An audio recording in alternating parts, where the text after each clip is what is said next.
চলেন আমরা ভাবতে শিখি। আল্লাহ তাআলা আমাদেরকে নতুন করে আবারও ডাকতেছে, বান্দা মাহে রমজান আমি তোমাদের সামনে নিয়ে আসতেছি, তোমাদের এখন দরকার শুধু দোয়া করো, আল্লাহ রমজান আমারে দেখাইয়েন, রমজান পর্যন্ত পৌঁছাইয়েন। আর প্রত্যেকটা বাবা ভাই, পুরুষ নারী, জওয়ান বুড়া, সবার কাছে আমার অনুরোধ, রমজানকে টার্গেট করে নিজের জীবন পরিবর্তনের জন্য আপনি সিদ্ধান্ত নিন। আল্লাহ কোরআনে ওয়াদা দিছে, বান্দা একটা মাস রমজান তুমি যত্ন নিয়া রমজান মাসটা কাটাইবা, সবগুলো গুনাহ ছেড়ে দিবা, আমি আল্লাহ তাআলার হুকুমগুলো পালন করবা। আমি আল্লাহ ওয়াদা দিলাম লাআল্লাকুম তাত্তাকুন, এক মাসে তোমাকে মুত্তাকি বানায় দেব, জান্নাতি বানায় দেব, বানায় দেব। আল্লাহ তাআলা বলছেন, আল্লাহ কোরআনে বলছেন, বান্দা তুমি মনে রেখো কোনোভাবে রমজান বলতে আমি কঠিন কিছু তোমার উপরে চাপাই নাই। ইউরিদুল্লাহু বিকুমুল ইউসরা ওয়ালা ইউরিদু বিকুমুল উসরা। কোরআনে আল্লাহ বলছেন, রমজানের কথা বলতে গিয়ে আল্লাহ বলছে, বান্দা মনে করো তোমার জন্য আমি কি কি দিছি রমজানে। স্বাভাবিক সারা বছরের নেক আমল তো আছেই, বাকি নতুন করে কি দিলাম, এক নম্বরে ধরে নেন, নতুন করে আল্লাহ তাআলা রমজানে আমাদেরকে কি দিলেন, এক মাসের রোজা, রোজা রাখতে হবে। 2, প্রতিদিন তারাবি পড়তে হবে। 3, ইফতার করতে হবে।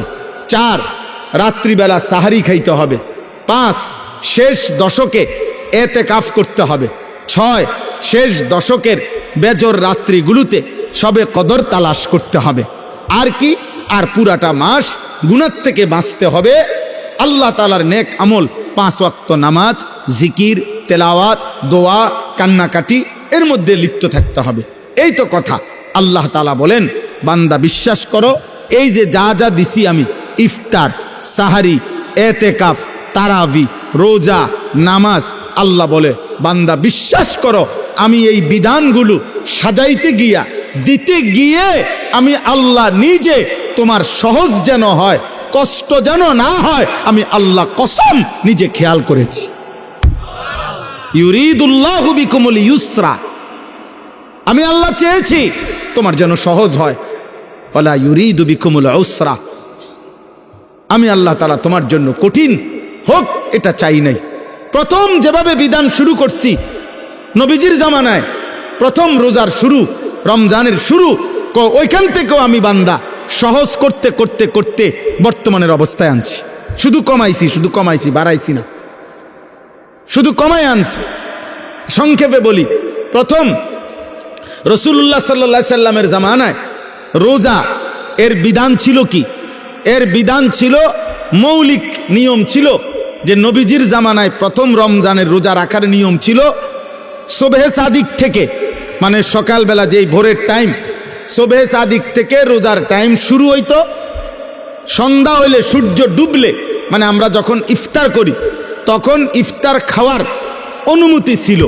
কিন্তু তখন রোজা ছিল কেমন, মানে আমাদের নবীজির জামানায়, সাহাবাদের জামানায় রোজার বিধান ছিল এরকম যে সন্ধ্যা হইলে ইফতারির টাইমে যতক্ষণ পর্যন্ত সজাগ থাকবে, মানে আরেকবার ঘুম না যাবে, ততক্ষণ পর্যন্ত আপনার সে খাবার দাবার, স্ত্রীর সাথে মিলামিশা সব করতে পারবে।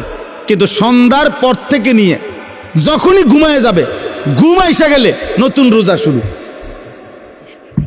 মনে করেন এখন যদি সন্ধ্যা 6টা বাজে ইফতার করলাম, এখন সজাগ যতক্ষণ, খানার টাইম এতক্ষণ, বুঝেন নাই হিসাবটা, সজাগ যতক্ষণ এতক্ষণ। 8টা বাজে ঘুমায় গেছে, রোজা শুরু। বা মাগরিব পড়ে বলে কদ্দুর শরীরটা ভাল লাগতেছে না, সারাদিন ব্যস্ত ছিলাম, একটু শুইছে, রোজা শুরু। এটাই ছিল বিধান, এটাই নবীজির জামানায় ছিল। কিন্তু এইটুকুর কারণে সাহাবাদের কষ্ট হইতেছিল। কি কষ্ট? দেখা গেছে অনেকে সন্ধ্যাবেলা ইফতারের সময় হয়তো সামান্য মাত্র পানি পান করছে, বা 2টা খেজুর খাইছে, অথবা খায় নাই, এরই মধ্যে মাগরিবের নামাজ পড়ে ক্লান্তিতে ঘুম চলে আসছে, এই কারণে আর খাবার খাইতে পারে নাই। সারা রাত্র আবার নতুন রোজা শুরু হয়ে গেছে, পরের দিন আবার সন্ধ্যার সময় খাবার অনুমতি। তো ফলে একদিন একজন সাহাবী সন্ধ্যাবেলায় খাইতে পারে নাই, ফলে ঘুমায় গেছে।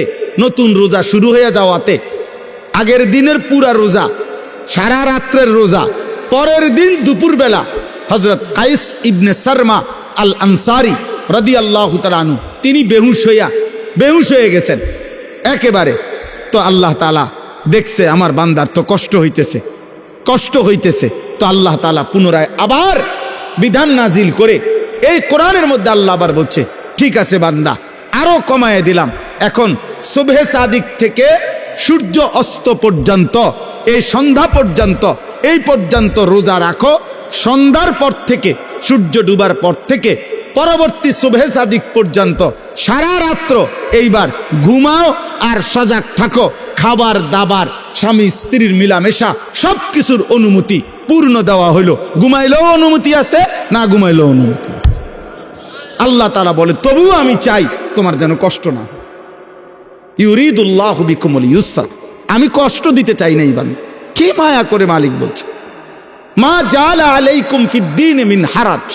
আল্লাহ বলে, বান্দা, দ্বীনের নামে, ইসলামের নামে, কোরআনের নামে, শরীয়তের নামে, বিধানের নামে আমি আল্লাহ তোমাদের উপরে একটা কষ্ট আমি দেই নাই। আমাকে মানতে গিয়ে তুমি বান্দা কষ্ট পাইবা, আমি এমন মালিক না। আমি রাউফ, আমি রাহিম, আমি রহমান, আমি সব জানি আমার বান্দার ভেতর বাহির, যোগ্যতা কদ্দুর, দুর্বলতা কদ্দুর, সক্ষমতা কতটুকু। আমি যুবকের আর বৃদ্ধের হুকুম বরাবর করি নাই। আমি আল্লাহ তাআলা এরপরে দেখেন, আল্লাহ বলছে, বান্দা আচ্ছা ঠিক আছে। এরপরে আরো শোনো, দুইবার আল্লাহ বলছে, দুইবার রোজার কথা বলতে গিয়ে বলছে, ফামান কানা মিনকুম মারিদান আও আলা সাফারিন ফাইদ্দাতুম মিন আইয়ামিন উখার। শোনো, তোমরা যারা প্রচন্ড অসুস্থ, যে অসুস্থতার কারণে রোগ বেড়ে যাবে, রোজা রাখলে কোনোভাবেই পারতা না, ঠিক আছে ছেড়ে দাও। যখন সুস্থ হইবা তখন এই রোজাগুলো কাজা করো। তোমরা যদি দূরের লম্বা সফরে মুসাফির হও, তাহলে যদি প্রচন্ড রৌদ্র, প্রচন্ড পেরেশানির কারণে তুমি মনে করো যে কষ্ট হবে, তো আল্লাহ তাআলা বলে, ঠিক আছে, রমজানের রোজা এটা ছেড়ে দিও, তুমি অন্য টাইমে যখন বাড়িতে ফিরবা তখন কাজা করে নিও। আমি চেয়েছি তোমার সহজ, আমি বান্দা চেয়েছি তোমার সহজ। আল্লাহ নবী সাল্লাল্লাহু আলাইহি সাল্লাম বলছে, উম্মত ইফতার তাড়াতাড়ি করে কইরো। আল্লাহ নবী বলছে, উম্মত সেহরি দেরি করে খাইও, মানে কষ্ট যাতে না হয়। ইফতার করো তাড়াতাড়ি, যাতে সময় হইছে সাথে সাথে ইফতার করো, এর মধ্যেই বরকত। সাহারি দেরি করো, যেন লাস্ট টাইমে নিয়ে খাও, কোনো অসুবিধা নাই, যাতে করে তোমার কষ্টের মাত্রাটা কম হয়। মানে সব মিলাইয়া রব্বুল আলামিন চেয়েছেন আমার বান্দার যেন আরাম হয়, কষ্ট না হয়। ইউরিদুল্লাহু বিকুমুল ইউসরা ওয়ালা ইউরিদু বিকুমুল উসরা।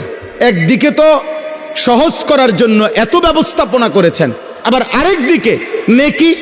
আল্লাহ তাআলা যেন বললেন, রমজানের এক একটা মুহূর্ত আমি স্বর্ণের দামে না, রূপের দামে না, মণি মুক্তার দামে না, বরং আসমান জমিনটাকে যদি 112 দাম ধরো, আসমান জমিন পুরা সৃষ্টির, সেটার যেই দাম আসবে, আল্লাহ বলে তার চাইতে কোটি গুণ বেশি দামে আমি রমজানের এক এক মুহূর্ত তোমাকে দিলাম। চাও, সেকেন্ড কোটি গুণ দামি বানাই দিলাম। 1/70, এটাও বলছি প্রাথমিক, এটা বলছি স্বাভাবিক হিসাব, 1/70, কিন্তু মূলত হইল আল্লাহ তাআলা এই 70 লেখবার আগেও ফেরেশতাদের আল্লাহকে জিজ্ঞেস করে, আল্লাহ আপনার বান্দার রমজানের এই নেকিটা 70 লিখতামনি। আল্লাহ বান্দার দিকে তাকাইয়া যখন দেখে গুনাহ থেকে মুক্ত, আল্লাহর জিকিরে তার জিহ্বা ভিজা, আল্লাহর মহব্বত তার কলিজার মধ্যে, সুন্নাত মোতাবেক তার জীবন, আল্লাহ তখন বলে, না 70 না, 700 লেখো, 700, 7,000 লেখো, 70,000 লেখো, 7 লক্ষ লেখো, 70 লক্ষ লেখো, 7 কোটি লেখো, 70 কোটি লেখো, 70,000 কোটি লেখো। এক সেজদা একবার সুবহানাল্লাহ বললে আল্লাহ বলে, লেখো 70,000 কোটি সুবহানাল্লাহ লেখো। কোন বেলায় আল্লাহ মহব্বতের জোশে, আল্লাহ তার মায়ায় আল্লাহ বলে, ফেরেশতা তুমি লিখো না, আকতুবু, আমি আল্লাহ নিজেই লিখবো। এই নেকি তুমি দিয়া পারতা না, আমি দেবো আমার বান্দার নেকি। বলেন বাপ, বলেন। আহাজ মুসলমানের সন্তান, যদি তোমরা বুঝতা যে তোমাদের মালিক তোমাদের প্রতি কি পরিমাণ খেয়াল করেছে, রাসূলুল্লাহ সাল্লাল্লাহু আলাইহি সাল্লাম আমাদের প্রতি কি পরিমাণ খেয়াল করছে। আর দুর্ভাগ্য হলো আমরা যারা আমাদেরকে 24 ঘন্টা ধ্বংস করে দেওয়ার জন্য লিপ্ত, সেই ইহুদি, সেই খ্রিস্টান, সেই নাস্তিক, সেই মুরতাদ, সেই বেঈমান, তোমরা যুবক তাকাইয়েই আছো তাদের দিকে। চুল তোমার বেঈমানের মতো, যে তোমারে গুলি করতে চায়। চেহারা সুরত তোমার বেঈমানের মতো, যে বেঈমান তোমাকে গলা টিপে মেরে ফেলতে চায়, মেরে ফেলতে চায়। বলেন, পৃথিবীর একটা বেঈমান, ইউরোপের একটা দেশ, কোন দেশ কিংবা দেশের কোন প্রেসিডেন্ট কিংবা কোন দেশের কোন মানবতাবাদী কোন ব্যক্তি আজ পর্যন্ত বলেছে কিনা যে মুসলমানকে আমি কলিজা দিয়া ভালোবাসি? হ্যাঁ, তাহলে যে আমারে ঘৃণা করে, যে আমারে ধ্বংস করতে চায়, যে আমারে 24 ঘন্টা আমার জাতি, আমার গোষ্ঠী, আমার সম্প্রদায়, আমার কওমকে যে ধ্বংস করে দিতে চায়, সে আমার প্রিয় হবে কেন? আল্লাহ আমাদেরকে বুঝ দান করেন। অতএব আজকে আমার এতটুকুই কথা শেষ। আমি প্রত্যেকের কাছে অনুরোধ করলাম, রমজান মোমেনের জন্য ভিন্ন কিছু, আখেরাত প্রত্যাশীর জন্য রমজান আলাদা কিছু, আলাদা কিছু। যার আখেরাত দরকার তার জন্য রমজান অনেক কিছু। যার শুধু দুনিয়া দরকার, ভাত মাছ চাল ডাল আর এই বিল্ডিং, ইট বালু সিমেন্ট আর ফুলকপি ফাতাকপি, আর জীবন যার এই খিরা টমাটো, এ কদ্দুর খাইয়া দাইয়া বনে বিড়িয়ে সিগারেটে সাদোয়ানে আর গফে আর টেলিভিশনে আর নর্তকিতে, এতটুকু নিয়ে যার জীবন, তোর জন্য রমজান কিছুই না, নাফরমান। কিন্তু ইমানদারের জন্য রমজান অনেক কিছু। যার আখেরাত দরকার তার অনেক কিছু, তার জন্য অনেক কিছু। এজন্য রাসূলুল্লাহ সাল্লাল্লাহু আলাইহি সাল্লাম 2 মাস রমজানের জন্য দোয়া করতেন। এজন্য কিতাবে আছে আউলিয়ায়ে কেরাম 1 বছরও ছিলেন। এক রমজান শেষ হইলে, ঈদের চাঁদ উঠলে, ঈদের দিন আবার পরবর্তী রমজানের জন্য দোয়া শুরু করতেন। 1 বছর টানা আরেকটা রমজানের জন্য দোয়া করতেন। এজন্য আখেরাত যার দরকার তার জন্য রমজান ভিন্ন কিছু। আল্লাহ তাআলা আমাদের প্রত্যেককে রমজানের কদর করে আজকের এই মুবারক মাহফিল থেকে রমজানের প্রস্তুতি নিয়ে নিজেদের জীবন সুন্দর করার তৌফিক দান করেন, কবুল করেন, আমিন। কোনো মানুষের সুস্থতার জন্য এটা জরুরি যে তার মধ্যে পার্থক্য শক্তি থাকে। একটা মানুষ কি সুস্থ স্বাভাবিক নাকি প্রতিবন্ধী, মানসিক ভারসাম্যহীন, এটা বোঝার একটা চিহ্ন হলো তার মধ্যে পার্থক্য শক্তি আছে কিনা। অর্থাৎ যে সত্য মিথ্যা, জায়েজ না জায়েজ, উচিত অনুচিত, ভালো মন্দ, কল্যাণ অকল্যাণ, হালাল হারাম, এটা যে পার্থক্য করতে পারে, এ সুস্থ মানুষ, স্বাভাবিক মানুষ।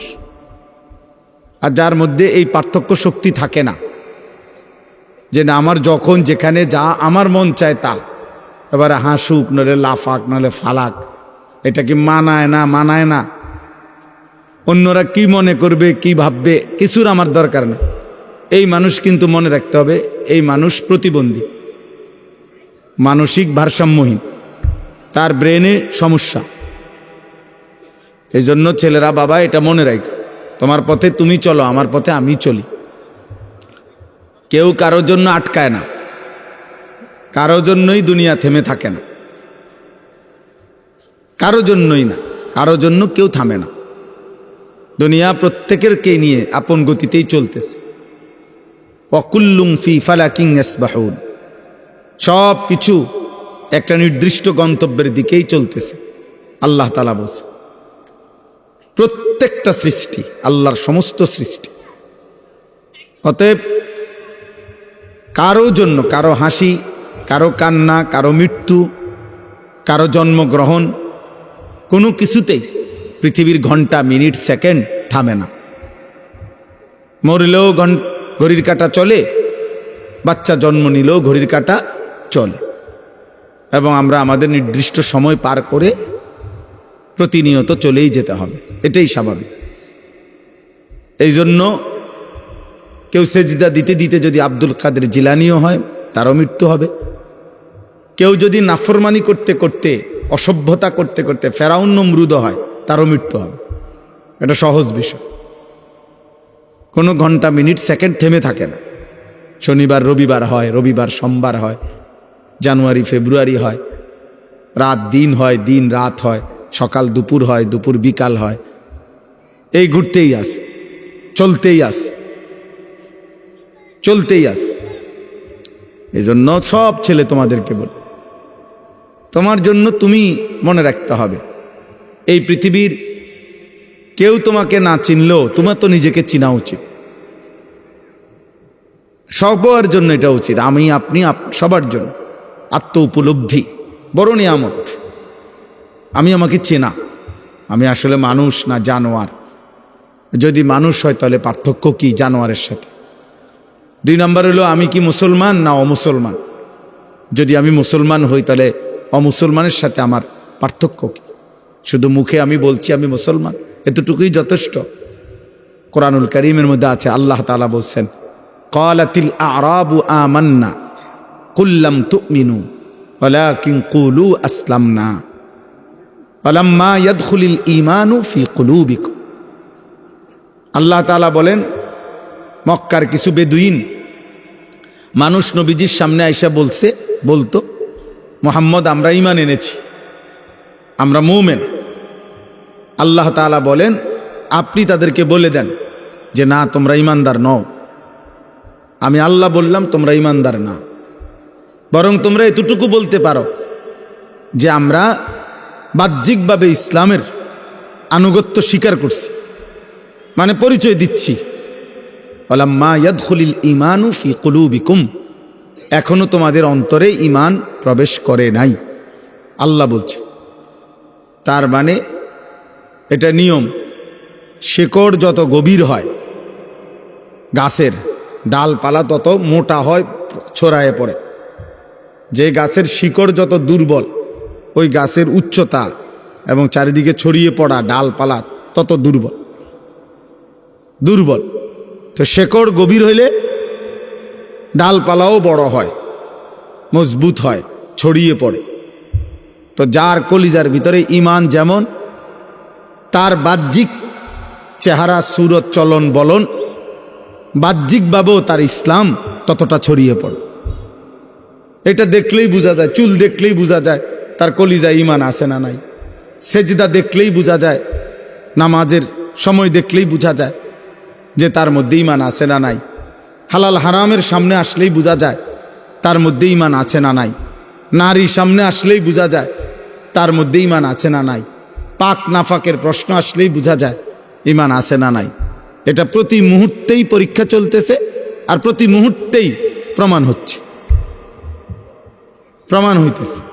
আল্লাহ তাআলা কোরআনুল কারীমের মধ্যে বলছেন ওয়ালাকাদ ফাতান্নাল্লাযীনা মিন ক্বাবলিহিম ফালা ইয়া'লামান্নাল্লাহুল্লাযীনা সাদাকু ওয়ালা ইয়া'লামান্নাল কাযিবিন। আমি আল্লাহ প্রত্যেক যুগে যারাই নিজেদেরকে মুমিন পরিচয় দিয়েছে আমি তাদেরকে পরীক্ষা নিয়েছিলাম, আর পরীক্ষা নিয়েই আমি জেনেছি ঈমানের দাবিতে কে সত্যবাদী আর কে মিথ্যাবাদী। দাবিদার তো অনেক, কিন্তু কে আসল মজনু আর কে নকল মজনু এটা পরীক্ষার মাধ্যমেই প্রমাণিত হয়েছে। ঠিক এটাই বাস্তবতা। তোমরা মনে করো একেবারে সব ছেলে একবারে তোমরা মনে করতেছো উল্লাস, নাচো, ফুর্তি করো। আরে বেটা, তুমি একেবারে 4 রাস্তার মোড়ে লাফাও। মনে করো তোমার 1 বছরে না 10 বছরে কেউ তোমার একটা শব্দ কিছু বলে নাই যে আমি আমার এই নারী, ছবি, জিনা, ব্যভিচার, মদ, জুয়া, অশ্লীল দৃশ্য, চুল, চেহারা, কোনো কিছুর ব্যাপারে কেউ কিছু বলে নাই আমি আমার মতোই। এটা মনে করো না সৌভাগ্য, এটা দুর্ভাগ্য। মানুষ তাকেই বলে যাকে কেউ গড়তে হয়। মানুষের বাচ্চা আর ছাগলের বাচ্চা একরকম না, মানুষের বাচ্চা আর গরুর বাচ্চা একরকম না। গাভীর বাচ্চা ঘাস টাস খাইয়া দৌড়াইয়া এমনি এমনি বড় হয়ে যায়, কারণ তার আখলাক, চরিত্র, শিক্ষা, দীক্ষা, ভদ্রতা, আচরণের কোনো প্রশ্ন নেই, আর শুধু ঘাস খাইতে লেগেছে। কিন্তু মানুষের বাচ্চা শুধু ভাত খাবে আর পেশাব করবে, পায়খানা করবে, আর ঘুম যাবে, ঘুমের তুইটা আবার লাফাবে। এইটা কোনো মানুষের বাচ্চা বলে না। এটা মানুষের বাচ্চা হলেও তার শিক্ষা আছে, দীক্ষা আছে, আদব আছে, আখলাক আছে, চাল চলন শেখানোর বিষয় আছে, সব কিছু ভিন্নতা। ওয়ালাকাদ কাররামনা বানি আদম, আল্লাহ তাআলা বলেন আমি আদম সন্তানকে আমার সমস্ত সৃষ্টির উপরে সম্মানিত করেছি। ওদের সকল সৃষ্টির চাইতে ভিন্ন। মানুষকে গরু ছাগলের মতো না, বরং মানুষ ভিন্নতা আছে। তাকে আল্লাহ তাআলা সব কিছু শিখাইছেন। এই জন্য নবী সাল্লাল্লাহু আলাইহি ওয়াসাল্লাম পেশাব পায়খানা, অজু, গোসল, আহার, নিদ্রা, হাঁটা চলা, খাদ্য খাবার 24 ঘন্টা যা কিছু জীবনের একটা নিঃশ্বাস কেমনে ফেলবে আল্লাহ নবী সাল্লাল্লাহু আলাইহি ওয়াসাল্লাম তাও উম্মতকে শিখাইছে। কারণ মানুষ শিখতে হয় কারো হাতে, মানুষ গড়তে হয়, নিজেকে সাজাইতে হয়, কারো তত্ত্বাবধানে নিজেকে গড়ে তুলতে হয়। এই জন্য আমি সব সময় বলি, অনেক ছেলে পেলে আছে, অনেক রসিকতা করে দুষ্টামি করে অনেক মজা পায়। মনে করেন কোনো একজন বয়স্ক লোক, কোনো একজন আলেম, বা কোনো একজন দাড়ি টুপিওয়ালা মানুষ, অথবা কোনো একজন মা বোন পর্দানশীল, তারে একটা বিদ্রুপ করতে পারলে হে খুশি, যে দেখছত কইছি, হ্যাঁ হে মনে করছে আমি একটা বিরাট কাজ করছি, চালাকি করছি, একটা বুদ্ধিমানের কাজ করছি। বেটা আহাম্মক, বরঞ্চ খবর নিলে বুঝবা যে তোমার উপরে আল্লাহর লানত, এই কারণে তুমি আল্লাহর থেকে বিমুখ, তোমার উপরে অভিশাপ মূলত। হ্যাঁ, এই জন্য তোমার হালাত এমন, এই জন্য তোমার হালাত। তোমার 365 দিনে এক বছরে এমন একজন কেউ জোটে নাই যে তোমারে একবার মনে করাই দিবে যে কিরে আব্বা ফজরের নামাজ পড়তি না। এই কথাটুকু বলবে, তোমার এটা দুর্ভাগ্য, এমন একজন মানুষ জোটে নাই তোমার কপালে। তোমার 24 ঘন্টা পার হইয়া এখন তোমার ঘুমের টাইম রাত 12টা, তোমারে কেউ একজন মানুষ তোমার কপালে জোটে নাই যে তোমাকে জিজ্ঞেস করবে যে বাবা আজকে সারাদিনে 5 ওয়াক্ত নামাজ পড়ছো কিনা। এই কথাটা জিজ্ঞাইবার মতো একজন মানুষ তার কপালে নেই। এর চাইতে বড় লানত তার কপালে আর কি, এর চাইতে বড় অভিশাপ কি আর। খায় দায় ঘুম যায়, আবার উঠে পেশাব পায়খানা করে, জন্তু জানোয়ারের মতো। জানোয়ার খায় দায় ঘুমায় পেশাব পায়খানা করে, আবার উঠে।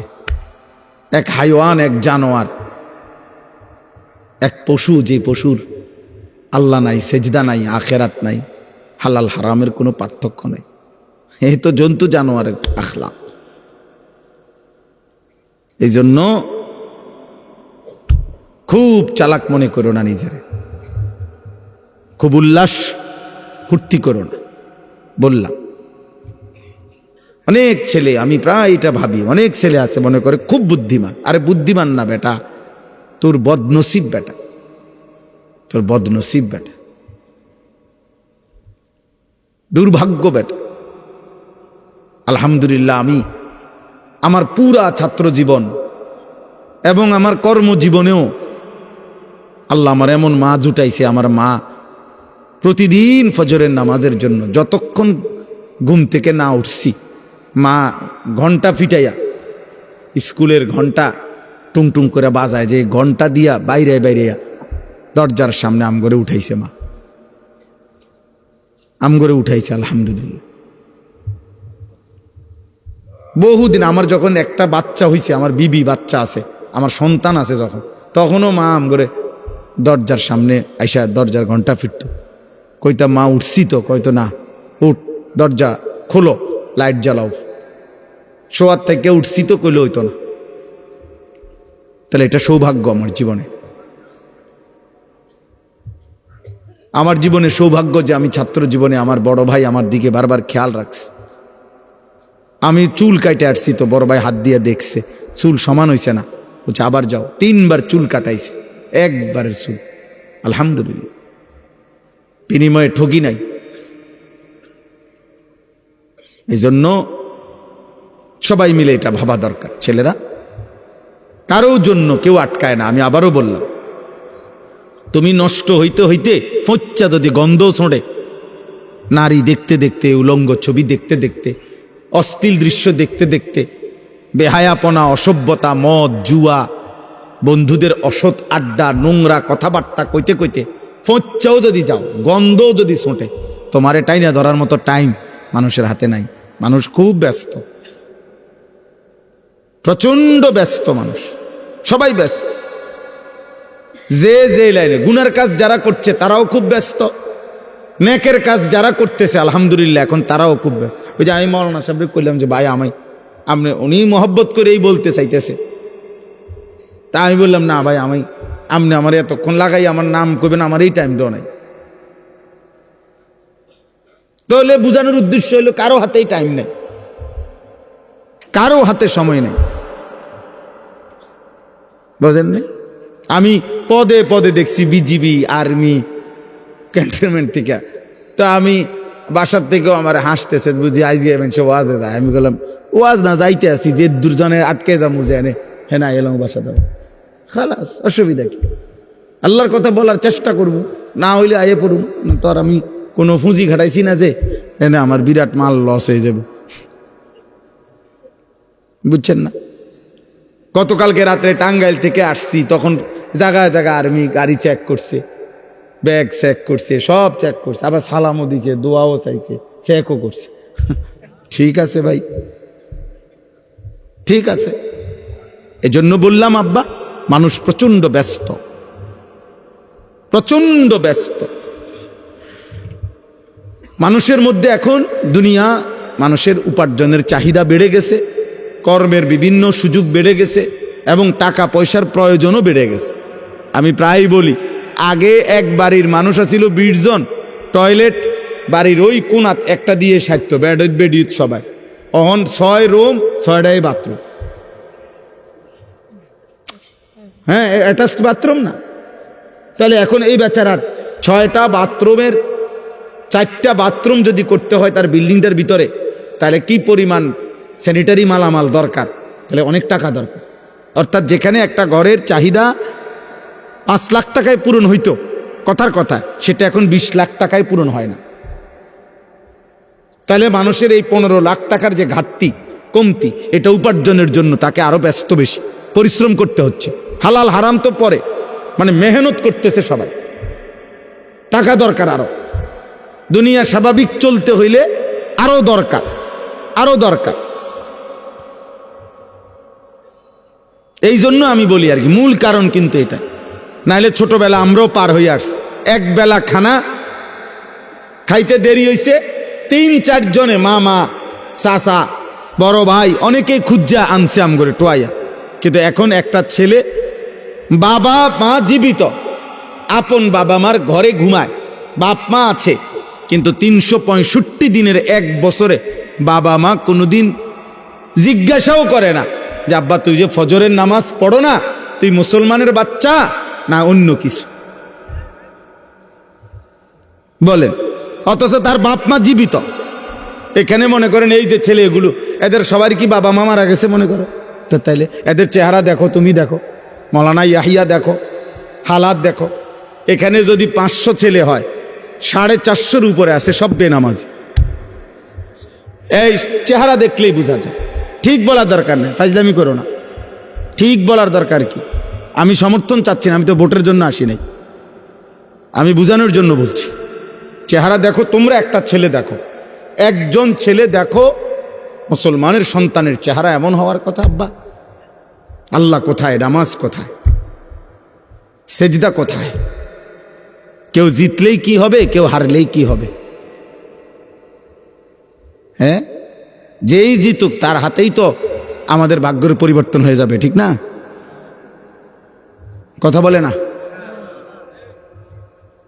হ্যাঁ, আমাদের ভাগ্যের পরিবর্তন হবে না, আমাদের অবস্থার পরিবর্তন হবে। তো আমাদের অবস্থার পরিবর্তন কার হাতে? তো আল্লাহর হাতে। ইউকাল্লিবুল্লাহুল লাইলা ওয়ান নাহার, রাত্র এবং দিন পরিবর্তন করেন আল্লাহ। আল্লাহ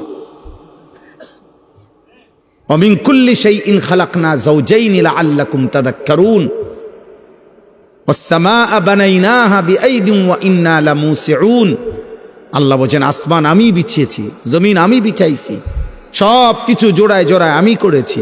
জমিন থেকে ফসল আমি উৎপন্ন করছি, আসমান থেকে বৃষ্টি আমি নামাচ্ছি, প্রতিদিন ভোর আমি আনি, প্রতিদিন সন্ধ্যা আমি আনি, প্রতিটা রাত আমি ভোর বানাই, প্রতিটা দিন আমি আল্লাহ রাত্রি বানাই। পায়ের নিচের জমিন আমি বিছাইছি, মাথার উপরে এই আসমান আমি স্থাপন করেছি, সব আমি করেছি বান্দা, এবং আমিই করছি, আমি করব, আমি করব। সাখখারা লাকুম মা ফিস সামাওয়াতি ওয়াল আরদ, আসমান ও জমিনের সব আমি আল্লাহ তোমাদের অধীনস্থ করেছি, আমি করেছি। ওয়া যাল্লালনাহা লাহুম, আল্লাহ তাআলা বলেন চতুষ্পদ জন্তুগুলোকে আমি তোমাদের অধীনস্থ করেছি, আমি করেছি। ওয়াল খাইলা ওয়াল বিগালা ওয়াল হামিরা লিতারকাবুহা ওয়া জিনা, ঘোড়া গাধা খচ্চর এগুলোকে যানবাহন হিসাবে আমি আল্লাহ তাআলা তোমাদেরকে চড়তে দিয়েছি। ঘোড়ার পিঠে চড়তে পারো, বাঘের পিঠে চড়তে পারো না কেন? আল্লাহ বলেন এটা আমার কুদরত, আমার ফায়সালা, আমার ফায়সালা। আমাদের প্রত্যেকের উচিত, আমার কাছে একটা কিতাব আছে ছোট্ট, ওই কিতাবের মধ্যে লিখছেন আরবের একজন বিখ্যাত লেখক, তিনি বলছেন যে হে আল্লাহর বান্দা, দুইটা জিনিস এক মুহূর্তের জন্য ভুলো না, এক হলো আল্লাহ, দুই হলো আল আখিরা। এই কথা দুটা কোনোদিনও ভুলো না, এক হলো আমার একজন আল্লাহ আছে, দুই আমাকে আখিরাতে যেতে হবে। তিনি বলছেন ইসনান লা তানসাহুমা আবাদান, দুইটা জিনিস তিনি নসিহত করেছেন যে হে আল্লাহর বান্দা, এক মুহূর্তের জন্য ভুলো না। এক নম্বর হলো আল্লাহ জাল্লা জালালুহু, আল্লাহ, আমার আল্লাহ আছে। আমি হাসি কিংবা কাঁদি, আমি যাই করি, আমি অহংকার করি আর আনুগত্য করি, বড়াই করি আর গর্ব করি, সেজদা দেই আর নাফরমানি করি, আমার আল্লাহ আছে, আমার আল্লাহ আছে। আর আল আখিরা, আমাকে আখিরাতে যেতে হবে, আখিরাতে যেতে হবে। এজন্য কোরআনুল কারীমে উনি একটা সুন্দর উদাহরণ দিছে। ওই একজন ব্যক্তি একটি কওমের, সূরা ইয়াসিনের একটা উদাহরণ দিছে ঘটনার। একজন ব্যক্তি একজন কাঠুরিয়া, হাবিবে নাজ্জার, তো তিনি একটি জাতির সকলেই ছিল বেঈমান, কিন্তু এই একটা মানুষ শুধু ইমানদার ছিল। তিনজন নবীর দাওয়াতে, রাসূলের দাওয়াতে ওই লোকটি ঈমান এনেছিল। মহল্লার সবচেয়ে দুর্বল একটা ঘরে থাকতো। তো যখন মহল্লার কাফের বেঈমানরা আল্লাহর রাসূলকে, পূর্ববর্তী জামানার আমাদের নবীর আগের, ঘেরাও দিয়া ধরছে, তখন ওনাদেরকে উদ্ধার করার জন্য ওই একজন ইমানদার ওনাদের সাহায্যার্থে আসছে। তখন কওমের লোকেরা বলছে আমরা সবাই একদিকে, তুমি কেন ভিন্ন দিকে একজন? এই তখন তিনি একটা কথা শুধু বলছে, দুইটা উত্তর দিছে কওমের সামনে, দুইটা যুক্তি দেখাইছে। এক হলো ওমা লিয়া লা আ'বুদুল্লাযী ফাতারানি, আমি কেন সেই মালিকের গোলামি করব না যিনি আমাকে সৃষ্টি করেছেন? আরে বেটা, এটা তো সাধারণ কমন সেন্স। যিনি আমাকে সৃষ্টি করেছেন তিনি বললেন, হে জাতি তোমরা কি বলছো? তোমাদের দেখা দেখি আমি আল্লাহর নাফরমানি করব কেন? তিনি আমাকে সৃষ্টি করেছেন, আমি তার ইবাদত করব না কেন? আর কি ওয়া ইলাইহি তুরজাউন, দ্বিতীয় হলো আমি তো এটাও জানি আমাকে তো তার কাছেই ফিরতে হবে আখিরাতে। তাহলে আমি আল্লাহকে ভুলবো কেমনে? তিনি না আমাকে সৃষ্টি করেছেন। আমি আখিরাতকে ভুলবো কেমনে? আমাকে না সেখানে যেতে হবে। কি চমৎকার উদাহরণ দেখছুনি। ওই ছোট্ট একটা বই আছে না, ইলা শাবাব, গাড়িত এই বইটা আছে কোথায়? হ্যাঁ, এই জন্য দোস্ত, যে যাই করছো করো বাবা, অসুবিধা নাই, কোনো সমস্যা নেই। 8টা 9টাই বাজবে, 9টা 10টা বাইজা যাবে, একদিন তুমি আমি সব এই পৃথিবীর অনেক হাসি কান্না, অনেক প্ল্যান প্রোগ্রাম পরিকল্পনা, অনেক স্বপ্ন, অনেক ইচ্ছা আকাঙ্ক্ষা, এগুলাকে দুনিয়াতে রেখেই তুমি আমি আস্তে আস্তে ধীরে ধীরে সময়ের ব্যবধানে কবরে চলে যাও। কবরে চলে যাব। আমার মৃত্যু কিংবা আপনার মৃত্যু কারো মৃত্যুতেই, নেককার মৃত্যু কিংবা নাফরমান মৃত্যু কারো মৃত্যুতেই সূর্য চন্দ্রের গতি থামে না।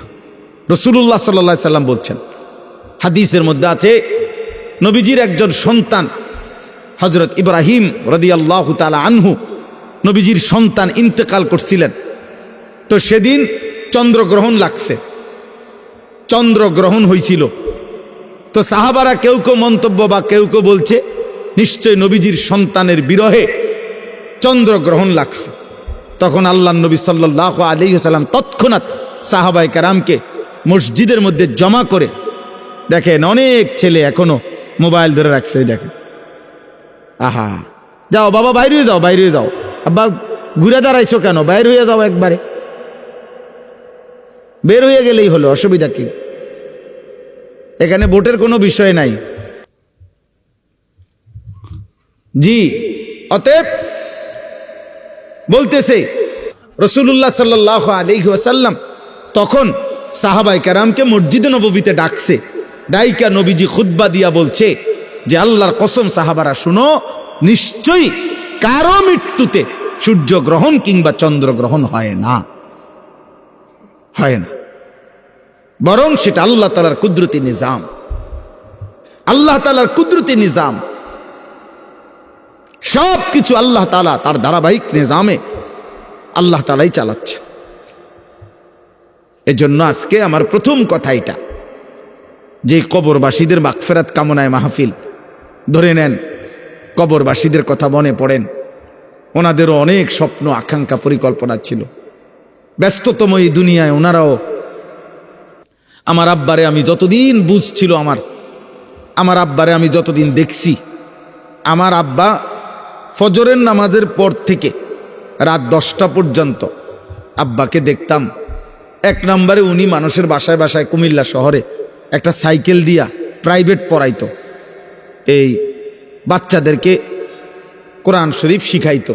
আমার আব্বা আলেম ছিলেন, 5 ওয়াক্ত নামাজ মসজিদে ইমামতি করতেন, আর একটা প্রাইমারি স্কুলে মাস্টারি করতেন। এই 3টা কাজ ছিল আব্বার মূল, মসজিদের 5 ওয়াক্তের ইমাম, আর প্রাইমারি স্কুলের মাস্টারি করতেন, আর মানুষের বাসায় বাসায় প্রাইভেট পড়াইতো তখনকার সময়। তো আমার মনে আছে আব্বার এই সারাটা বছর দেখতাম, কথা একটাই বেশি কইতো আব্বা, সময় নাই আমার, সময় নাই, যে এটা কইতাম মায় কইতো সময় নাই, সময় নাই, সব কিছুই তাড়াহুড়া, সময় নাই বাবা। ডাক্তার দেখাইতে গেছে, ডাক্তার সাহেবের কাছে আগেই দেখা করে, ডাক্তার সাহেব আমার সময়, আমার নামাজ, আমার জামাতের টাইম হয়ে গেছে, আমার জামাতের টাইম হয়ে গেছে। এই যার হাতে 1 মিনিট সময় নাই, ব্যস্ততম মানুষটা, সেই 2015 সালের আগস্ট মাসে তিনি কবরে চলে গেছেন। আব্বা, আজ তো পৃথিবীতে সময় আছে, আমার আব্বা তো নাই, আমার বাবা তো নাই। এজন্য দোস্ত, তোমারে আমারে রাইখা কবরে দিয়া সময় তার সময়ের গতিতেই চলবে, সময় তার সময়ের গতিতেই চলবে। আবার আমাদের সামনে মহান আল্লাহ পাক রব্বুল আলামিন মাহে রমজান আবারও আমাদের সামনে এনে দিয়েছেন, আবারও সামনে নিয়ে আসছেন।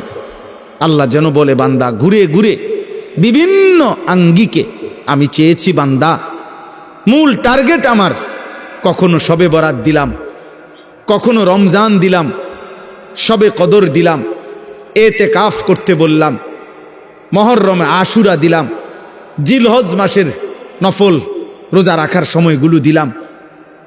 এরপরে সারা বছর আমি আল্লাহ তাআলা প্রতিদিন শেষ রাত্রে আমি আল্লাহ তাআলা বান্দা তোমাকে ডাকলাম, প্রত্যেক শেষ রাতে আমি গুনাহ মাফ করার জন্য আমি ডাকি, শবে বরাতে গুনাহ মাফ করার জন্য আমি ডাকি, জুমার রাত্রে আমি গুনাহ মাফ করার জন্য আমি ডাকি, মুহররমে আশুরাকে কেন্দ্র করে গুনাহ মাফ করার জন্য আমি আল্লাহ ডাকি। রমজানের প্রতি সেকেন্ড ওয়ালিল্লাহি উতাকাউ মিনান নার, আল্লাহর জন্য আল্লাহ তাআলা প্রত্যেক রাত্রিতে কোটি কোটি বান্দার গুনাহ মাফ করে। আল্লাহ বলেন, এভাবে বারবার চেষ্টা করেছি বান্দা, কখনো রাত দিয়েছি, কখনো দিন দিছি, কখনো মাস দিয়েছি, কখনো 10 দিন দিছি, ওয়ালায়ালিন আশর, কখনো সপ্তাহ দিয়েছি, কখনো ঘন্টা দিয়েছি, কখনো স্থান দিয়েছি কাবা, কখনো দিয়েছি আরাফা, কখনো দিয়েছি মিনা, কখনো দিয়েছি মদিনার রওজা। চারিদিক দিয়ে তোমারে চেষ্টা করছি জাহান্নাম থেকে বাঁচাইতে, জান্নাত দিতে, কিন্তু তুমি নাফরমান, কোনোভাবেই আমি আল্লাহরে পাত্তা দিলাম না। তোমার নারী দেখা শেষ হইল না, তোমার সুদে শেষ হয় না, কিস্তি শেষ হয় না, তোমার দোকানদারি শেষ হয় না, তোমার সংসারের চাহিদাই শেষ হয় না, তোমার লজ্জাস্থানের চাহিদাই শেষ হয় না, তোমার অসভ্যতার নোংরামি শেষ হয় না। হায় নাফরমান, একদিন শেষ হবে, সেদিন যেদিন তোর মুখের উপরে কবরের মাটি ফেলবে। দুনিয়া তোকে একদিন মাটি মারবে, মাটি, তোর নাতি তোকে একদিন মাটি মারবে, কবরের মাটি ছুড়বে। আল্লাহ নবী সাল্লাল্লাহু আলাইহি সাল্লাম বলছেন, লা ইয়ামলা আফাহু ইল্লা তুরাব। আল্লাহ তাআলা বলছে, দুনিয়া লুভির মুখ পূর্ণ হবে না কোনোদিন মাটি ছাড়া, মাটি। ওর মুখে মাটি মারবা, কবরের মাটি, কবরের মাটি। এই জন্য একটা ছেলে, একটা বাবা, একজন মা, একজন বোন, প্রত্যেকেই এই চূড়ান্ত টাইমার আর মাত্র অল্প কয়েকটা দিন, সারা পৃথিবীর মোমেনের ইন্তেজার মাহে রমজান। এই মুহূর্তে যাদের আখেরাত দরকার, যাদের আখেরাত দরকার, যাদের জাহান্নাম থেকে মুক্তি দরকার, যাদের জান্নাত দরকার, আল্লাহর সন্তুষ্টি দরকার, খোদার কসম, তাদের জন্য 12 তারিখ খুব ফ্যাক্ট কিছু না। 12 তারিখের আগেও পৃথিবীতে নির্বাচন হয়েছে বাংলাদেশে, 12 তারিখের পরেও বাংলাদেশে নির্বাচন হবে। 12 তারিখে যারাই নির্বাচিত হবে 5 বছরের মেয়াদেই নির্বাচিত হবে। অতএব এটা খুব মারাত্মক ভয়ঙ্কর কিছু, আহামরি কিচ্ছু এমন কিছু না, এটা চলমান একটি প্রক্রিয়া। এভাবেই নির্বাচন আগেও হয়েছে, এখনো হবে, সামনেও হবে, আহামরি কিচ্ছু না। এটার একবারে আসমান নামাই এলাউনের কিছু না, জমিন আলগি দিয়ে এলাউনেরও কিছু না। কিন্তু আল্লাহ তাআলা বলছে, এই সৃষ্টির সবচেয়ে বড় ঘটনা 12 তারিখ নির্বাচনের ঘটনা না। আল্লাহ বলছে, ইজা ওয়াকাতিল ওয়াকিয়া, সবচেয়ে বড় ঘটনা হলো বান্দা, এই গোটা সৃষ্টি আমি আল্লাহ একদিন ধ্বংস করে দেব, হাসরের মাঠ কায়েম করব। এটাই হলো সবচেয়ে বড় ঘটনা। কোরআনে আল্লাহ বলছে ওইটা বড় ঘটনা। সেদিন কি হবে, সেদিন কি হবে? ফাইদা বারিকাল বাসার ওয়া জুমিআ আশ-শামসু ওয়াল কামার। আল্লাহ তাআলা বলে, প্রতিটা চোখ ইসরাফিল ফু দিলে, চোখের সামনে মানুষ যখন গুলো দেখবে আসমানটা ভাঙতেছে, কোটি কোটি তারকারাজি খসে খসে পড়তেছে, পাহাড় উঠছে, জমিনের মাটি বালুকণায় পরিণত হচ্ছে, সব কিছু ভেঙে চুরে তছনছ হয়ে যাচ্ছে। আল্লাহ তাআলা বলেন, মানুষের চোখ উপরের দিকে উঠে যাবে, অবাক বিস্ময়ে মানুষ তাকিয়ে তাকিয়ে দেখবে, সূর্য আর চন্দ্র একসাথে একাকার হয়ে যাবে, আর মানুষগুলো পাগল মাতাল হয়ে একজন আরেকজনকে শুধু জিজ্ঞেস করবে, ইয়াকুলুল ইনসানু ইয়াউমাইদিন আইনাল মাফার। সবাই সবাইকে বলবে যে, ভাই পালাবো কোথায়, আশ্রয় নেব কোথায়, আজ যাব কোথায়? আল্লাহ তাআলা বলবেন, কাল্লা লা ওয়াজার, না না, আজ আর কোথাও ঠাই মিলবে না, ইলা রব্বিকা ইয়াউমাইদিনিল মুস্তাকার, আজ শুধুই তোমার রব আল্লাহর নিকটেই ঠিকানা, আজ মালিকের সামনে যেতেই হবে। এত আয়াত, এত কথা, কোরআনের এত বক্তব্য দোস্ত মিথ্যা না, মিথ্যা না। অতএব আমার কথা একটাই, আমি গতকালকেও যেমন আজকেও তেমন, 11 তারিখও এমন, 12 তারিখও এখন, আমার বুঝ এক বুঝ, ছোট বুঝ।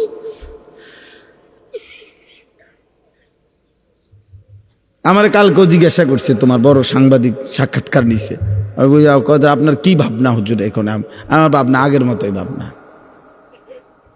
একটা ইমানদারে সাফ সাফ কথা। উনি বলছে হুজুর আমি ক্যামেরা অন করতেছি, আমি কিছু কথা জিজ্ঞেস করব। হ্যাঁ করেন, ক্যামেরা অন করেন, নইলে আপনি যেটা মনে করেন করেন। কথা একটাই, আমি একরকমই ভাবনা ভাবি। আমার ভাবনা এটাই, আমার আখেরাত, আমার আখেরাত। ওয়ালা দারুল আখিরাতু খায়রুল লিল্লাযিনা ইয়াত্তাকুন। আমারে যদি বোকা মনে করে কেউ, বোকাই আমি, বেকুব হইলে বেকুবেই আমি, অসুবিধা কি? আপনার চোখে আমি বেকুবেই থাকলাম, সমস্যা কি? আমরা এমনিতেও তো হুজুর আরে অনেকেই বোকাই মনে করে, ঠিক না? আমরা খাই কম, ঘুমাই কম, আমাদের আয় কম, উপার্জন কম, তাহলে আলেম ওলামাকে তো মানুষ কিছুটা বোকা মনে করে। কিন্তু হাসরের ময়দানে না প্রমাণ হবে বোকাকে আর বুদ্ধিমানকে।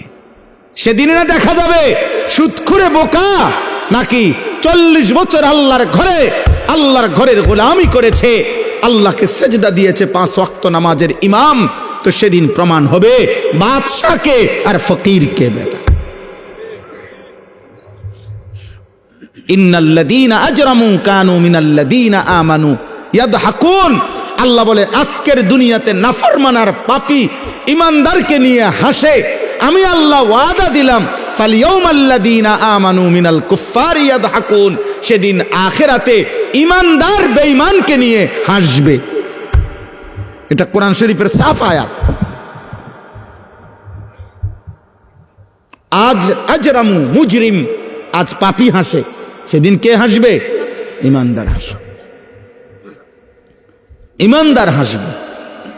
আল্লাহ তাআলা বলেন তোমরা বিবেক থাকলে, বুদ্ধিমান হইলে হিসাব মিলাও বেটা।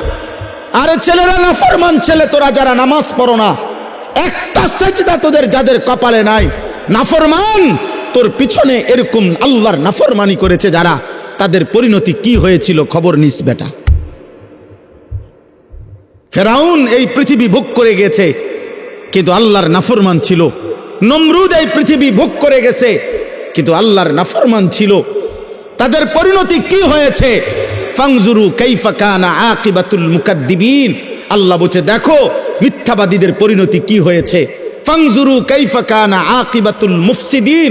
জমিনে যারা ফিতনা, ফাসাদ, বিশৃঙ্খলা, হত্যা, খুন, সন্ত্রাস, চুরি, চাঁদাবাজি, রাহাজানি, চিন্তায়, জিনা, ব্যভিচার, মদ, জুয়া, সুদ, কিস্তি, নারী বেপর্দা, বেহায়াপনা, অসভ্যতা, নোংরামি করে যারা জমিনটাকে তছনছ করেছে, আল্লাহ বলেন ওই বেঈমানদের পরিণতি কি হয়েছে খবর নাও, তোমরা খবর লাগাও। দেখো ফেরাউনের পরিণতি কি, নমরুদের পরিণতি কি, নূহ আলাইহিস সালামের অবাধ্য জাতির পরিণতি কি হয়েছে, কেন পানিতে ডুবাইছে খবর নাও।